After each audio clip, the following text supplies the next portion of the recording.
Komisioner Bawaslu Papua, Yofri Piryanta mengatakan berdasarkan laporan, ada sejumlah pemilih yang belum melakukan perekaman EKTP.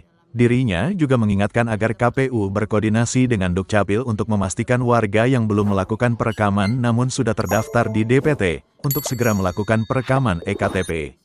Berikut pernyataannya. Kemarin juga sudah disampaikan dengan mengakomodir hak pilih atau melindungi hak pilih warga negara yang telah memenuhi syarat berdasarkan laporan, tapi ini juga masih dari 2 kabupaten yang sudah termonitor.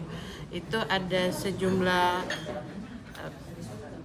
pemilih yang belum melakukan perekaman KTP. Nah, data ini sebenarnya juga dimaksudkan supaya juga ini menjadi penyampaian, mengingatkan ke teman-teman KPU untuk berkoordinasi lagi dengan Dukcapil untuk memastikan mereka yang belum melakukan perekaman tetapi sudah terdaftar di DPT itu segera didorong untuk melakukan perekaman EKTP, karena kita tahu sendiri untuk syarat mencoblos di TPS itu menggunakan syarat utamanya adalah EKTP.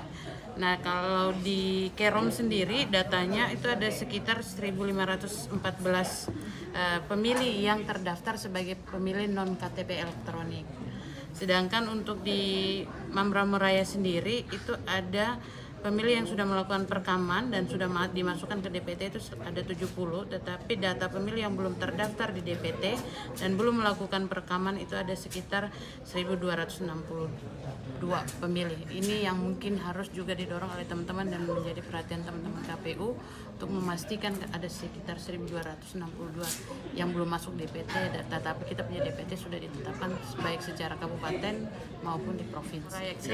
Dari teman-teman yang lain itu belum terkumpul, termonitor oleh kami, yang sudah mengumpulkan tuh Mambramo Raya dan Kerom. Tapi Kerom punya ini 1.500 itu sudah masuk di dalam DPT, tetapi terdeteksi belum melakukan perekaman. Karena mereka kan secara ini di kakaknya sudah ada NIK, tetapi ada dimonitor oleh teman-teman Dukcapil ataupun teman-teman di KPU itu belum melakukan perekaman. Ini kendalanya kalau yang dari teman-teman Bawaslu Mambramo sampaikan itu kendalanya karena alat perekamannya rusak sehingga tidak bisa kemudian ini harus ke wilayah-wilayah yang cukup jauh, dan juga misalnya berkaitan juga dengan jaringan. Ini memang kesulitan. Kemarin juga sudah disampaikan oleh Kepala Dukcapil bahwa mereka lalu ada rencana di tanggal berapa itu 23 atau tanggal 11 September itu naik ke Mambramo Raya untuk melakukan perekaman, tetapi sepertinya ada kesulitan itu yang dihadapi sehingga ini juga perekaman belum masuk gitu. Dan mereka ini berarti berpotensi tidak bisa menggunakan hak suaranya. Ya, kita harap sih jangan sampai di tahapan itu, tetapi ini nanti harus dibicarakan lagi kembali dengan teman-teman KPU bagaimana mengakomodir 1.262 pemilih yang ada di Mambramo Raya ini di luar yang lain ya, kita belum itu bisa masuk kembali di dalam DPT karena cukup banyak itu.